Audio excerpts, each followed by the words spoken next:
Howdy, howdy, howdy. It has been such a crazy day, and I am so proud of myself. I'm only a minute late. If you're counting, it's 8:01 on Tuesday, what am I talking about? Tuesday, April 21st, for Managing Money During Crisis, number 21. It's been quite a day, and I feel kind of out of sorts. Let's all actually take a minute to just collect ourselves wherever you're at watching this video, whatever your day or your morning or your last night was like, depending on when you're watching this video. Let's just sometimes we just need that. You don't really want to hear about my day, but let me just tell you that we had a plumbing backup in our basement, and that was no fun to deal with today. And the plumber just left, like literally a minute or two ago. I was like trying to get logged in here, and Brandon was seeing him out the door. Like that's what kind of a day it's been. So I'm going to be a little slow today because I didn't get to preload all my stuff this week. Okay, now I can put this across the bottom of the screen. The topic for today is this a good time to shift toward profitability? Welcome to Business Week. It's the last official day of Business Week. I have some topics coming up that will for sure be about business in the next 9 days of or 8 days of April that are left. But today is the last official day of Business Week. And we're talking about, is this a good time to shift toward profitability? You'll notice I wrote in the description, so you're going to be talking about questions like, is operating your business more like a fairy tale or a horror story?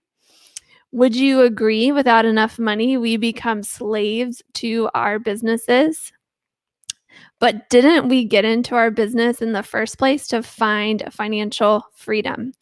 And in particular, I think that's a really good question to ask. And we're going to probably spend a majority of our time talking about that. I've been thinking a lot about financial freedom. We're actually working on this masterclass about how to obtain financial freedom without working 120 hours a week or taking unnecessary risk. And I want to hear from you. What's your number one question about financial freedom?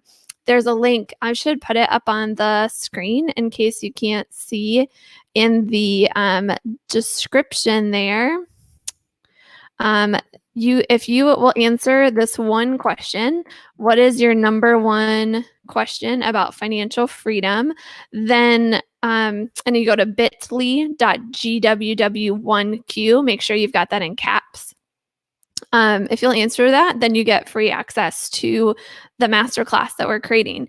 And if by chance you're watching this because you're a part of the masterclass in the future and you got free access to these videos because we took them down from YouTube and Facebook, then congratulations. Thanks for being part of what we're doing here. Yeah, financial freedom. We're going to talk a lot about that today. For now, I want to talk about the quote of the day, which before I put this up, I want you to know I'm not always a fan of very historically masculine dominated quotes that use he rather than he and she or they or something like that. But in typical fashion, this author would have totally said he. So I left it as is. Hopefully this man will forgive me for making it a they as we talk today. So Cicero, really a long time ago philosopher, I believe, said, he does not seem to me to be a free man who does not sometimes do nothing. I picked this quote in part to dedicate to Brandon Neely because he has a really hard time doing nothing. Even on Sundays when it's supposed to be totally just family day, he always is finding something to do and he can't just do nothing.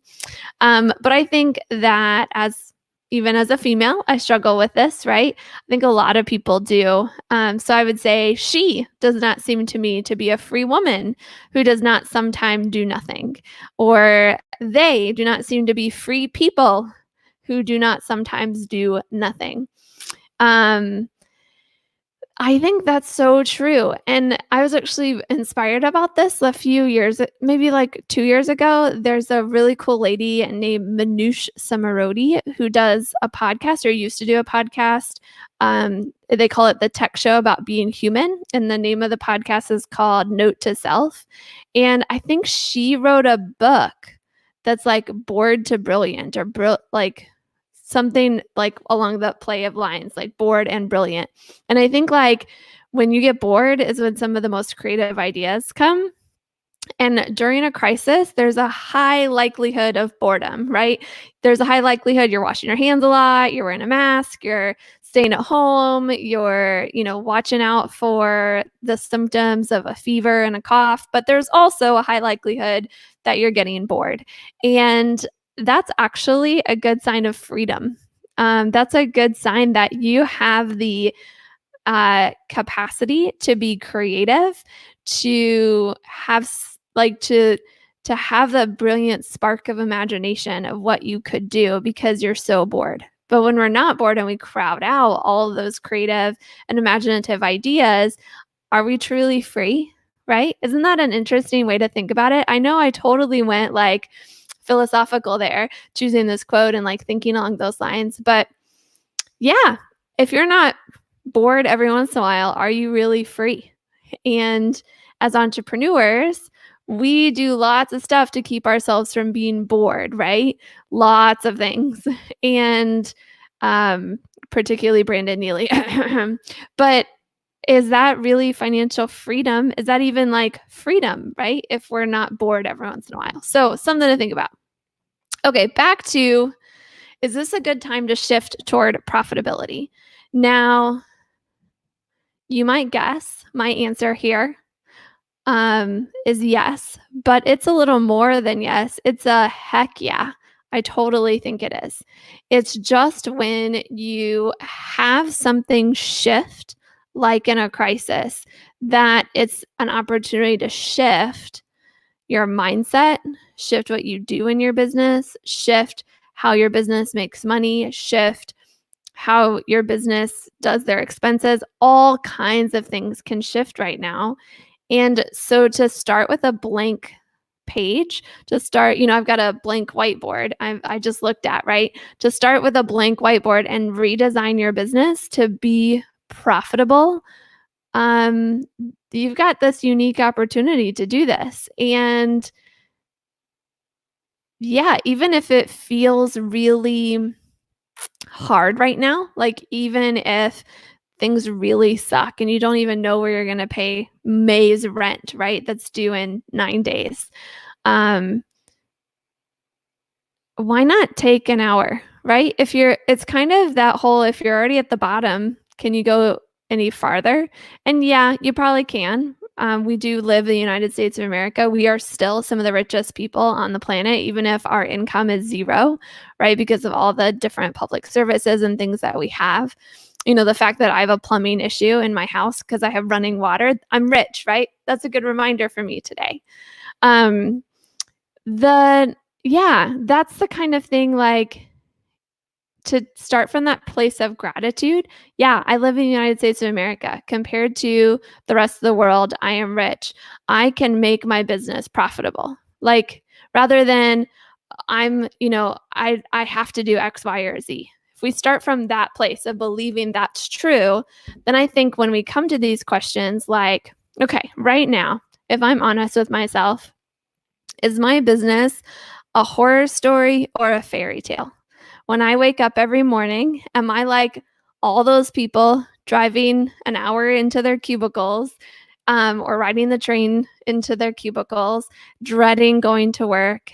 Am I like them still, right? Or is my business a fairy tale where I wake up and I'm so excited to go do what I have to do that day? And that's just a moment of self-reflection. And you could be somewhere along that continuum, right? Some days might feel like a fairy tale and other days might feel like a horror story. And of course, like life is never fully a fairy tale, right? Sometimes it is a horror story. But how could you make it more of a fairy tale and less of a horror story? And I think that the managing money side of your business gives you more options to align the rest of your business in ways that make it feel more like a fairy tale. And I think this whole thing of when we don't have, so I wrote this question: would you agree, without enough money, we become slaves to our business? And when you first hear that question, the first thing that I know I think of is not enough money in my business, meaning not enough sales, right? If I could just make more money, if I could just bring in more customers, if I could sell more product or service, then I could not be a slave to my business anymore. And I'd have that time freedom and financial freedom. But what I've actually seen in businesses is it's when the entrepreneur, the business owner, the boss of that business, when they don't have enough money, is when they feel like they're slaves to their business, right? The business could be like barely skating by, not making much money, but if the business owner has plenty, right? They don't feel like a slave to their business. They still have lots of options, whether in their business or outside of their business. You can kind of know that to be true. So if you think about your business and what's in front of you, right? If you had more money, you had an emergency fund, you had maybe a little more than an emergency fund, right? Set aside, like your typical emergency fund. Let's say you had a whole year of income just sitting there ready for you to use if you needed it. Wouldn't that make you feel like less of a slave to your business? You all of a sudden way more options open up for you, right? And isn't it that kind of freedom, both time freedom and financial freedom, for why we got into business in the first place? And yet, so many entrepreneurs and business owners take the money their business is making and they just plow it right back into their business, right? They buy more inventory, or they buy that next course, or they invest in more staff or something like that. And they don't take at what they're really worth from their business. I know I was guilty of that in the past, that we were paying other people more than ourselves. Actually, I remember we had to fill out a form for the state every year, and we had to list our top 3 highest paid employees. And Brandon and I were not often on that list. In fact, for the first couple years of the business, we lived on tips only. We didn't actually pay ourselves from the business. We just paid us from the generosity of our customers. And that totally made us feel like slaves to our business, right? We had to keep going in because we didn't have the money to have options. Now, why am I talking about this during a crisis? Shouldn't we be talking about how to increase our sales or decrease our expenses or negotiate with our landlords or our vendors? Yeah, we've talked about that in the last week. If you haven't seen those videos, go back and watch them. You'll likely see some good stuff there along those lines. But what if this is actually the perfect time to go back to not the basics, but go back to the whiteboard, right? The blank whiteboard, and say, if I were going to build this business all over again, and I was going to build it so that I got my pay first before anybody else got paid, what would change? What would look differently? How would I structure things? What expenses would I need to cut? What staff might I need to cut? What office might I not need, right? And just work from home because I'm working from home anyway, right? Or like all kinds of things.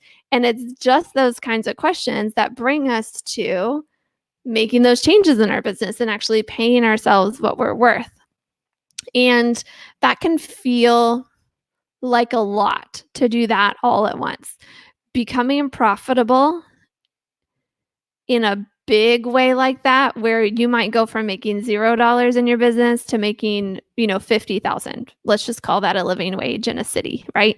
It probably should be more than that, but let's just call it 50,000. You can't really do that overnight, and probably, but you can make incremental changes toward that, right? The next time you get paid, you can set aside $1, right?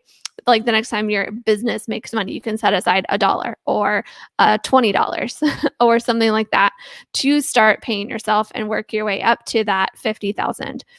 And there's actually a really cool system that helps you do that. And I used it a little over a year ago for myself. I actually got this book. I'm going to make sure I go back so I can see what I'm showing you. The Profit First by Mike Michalowicz. Brandon got me this book. He got it for me for Christmas. He got it for free, wrapped it under the tree, and gave it to me for Christmas, if you want to know the whole story.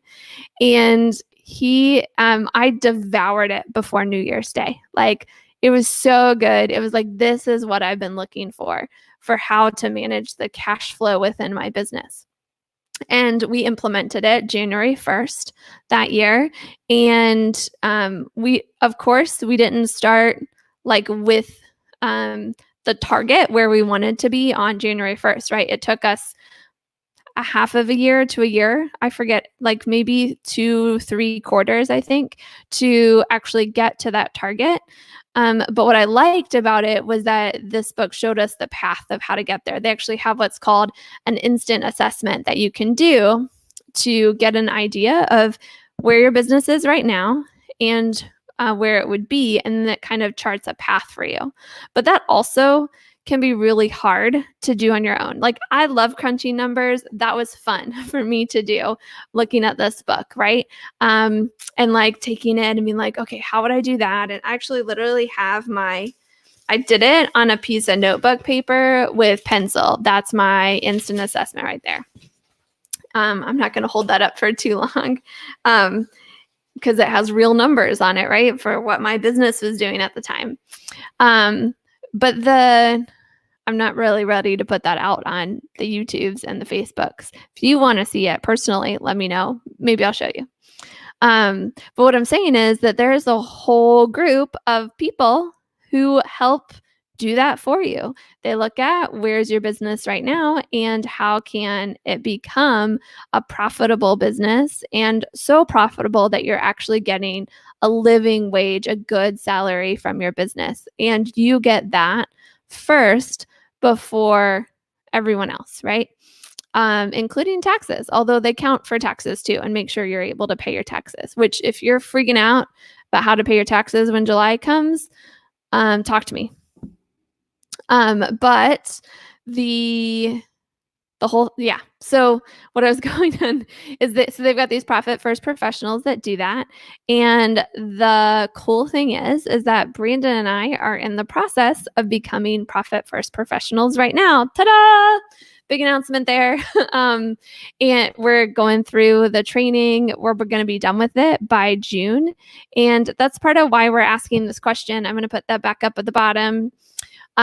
What's your number one question about financial freedom? Because we're going to take what we're learning from Profit First and put together some really cool resources, including a masterclass that if you answer this question and you send it to us, we'll give you access for free to that masterclass, which we might charge $197 for.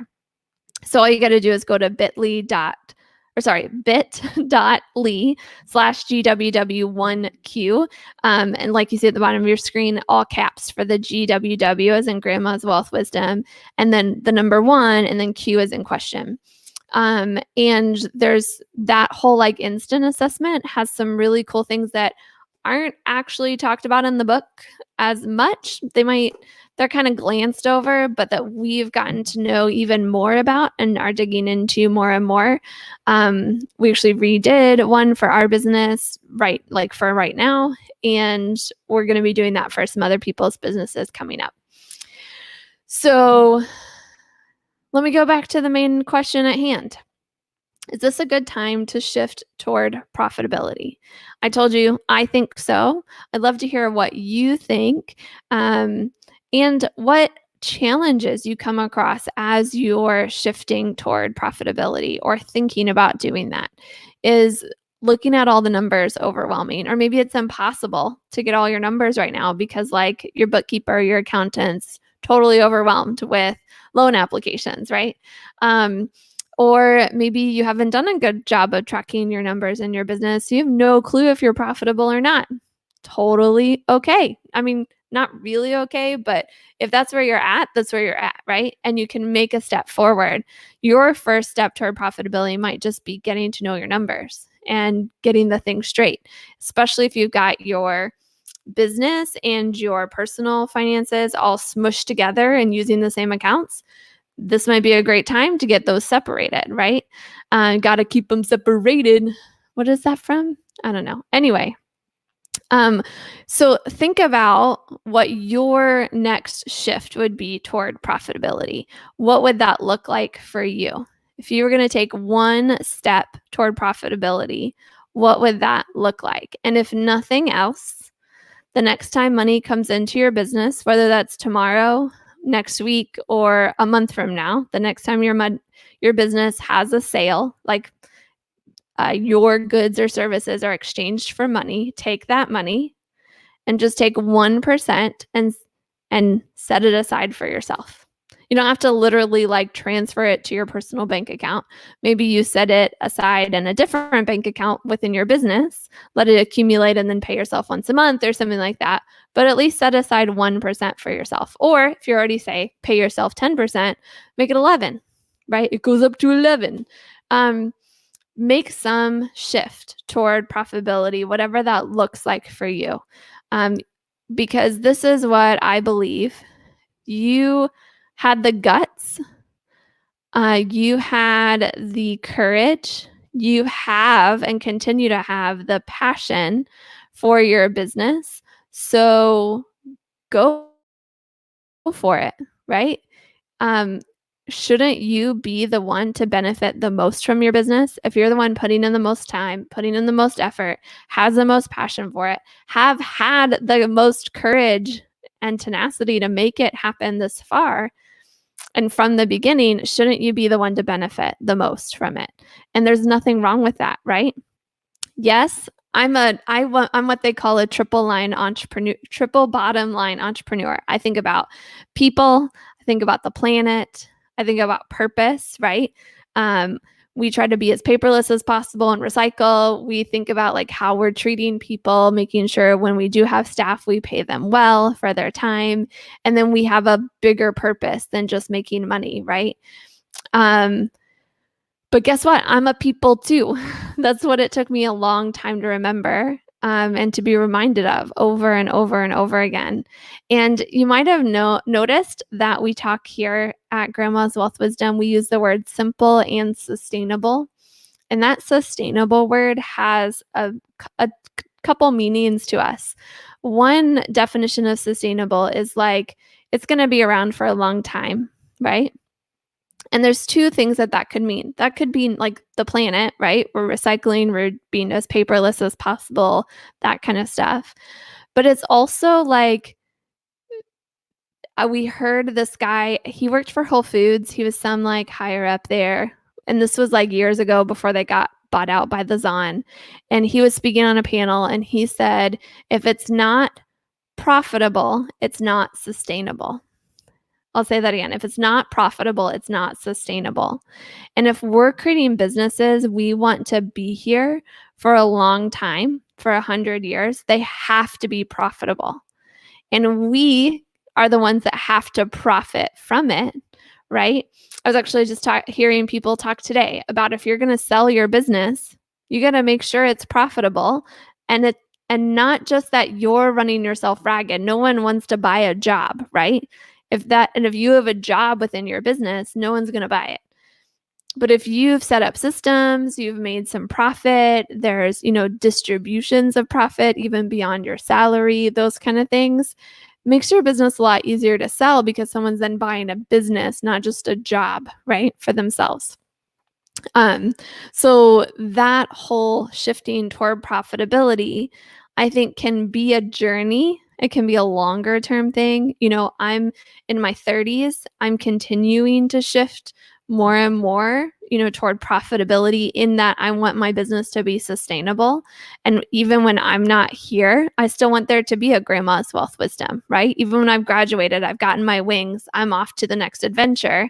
I want grandma's wealth wisdom to still be talking and speaking and doing that. And so it has to be profitable if I want it to be sustainable for that long term.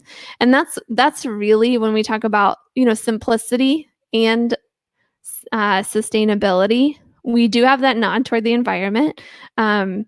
We I've been an environmentalist since I was like in junior high, watching Save the Rainforest and Save the Whale documentaries and stuff like that. But it also has to do with our own sustainability as well, and the sustainability of our businesses. Are we thinking the long term and making sure that we are profitable in more ways than just money too, right? In order for us to be able to sustain long term. Because it's actually that whole burnout and jadedness that comes often when you're running your business, but you're not profiting from your business. You're not profiting financially, emotionally, mentally, relationally, spiritually, like all of those ways. That's really when burnout becomes a big thing and likely to happen. So make sure as you're thinking about shifting toward profitability, of course, I'm thinking a lot about money in this half hour that I'm talking, but maybe for you, the shift needs to be more of a mental shift, that you need to be learning something new within your business. Or maybe it's an emotional shift. You need to find a way to make sure you're happier with what you're doing. Or maybe it's a relational shift. You need to make sure that you're surrounding yourself with people that you enjoy relating to and that they get something out of relating to you as well. And so on and so forth. But of course, like money can have a big impact on all of those things. If you're always worried about money, then you might not be able to think about how you can be more profitable emotionally or spiritually or relationally or mentally or what have you. So those are my 2 cents for today.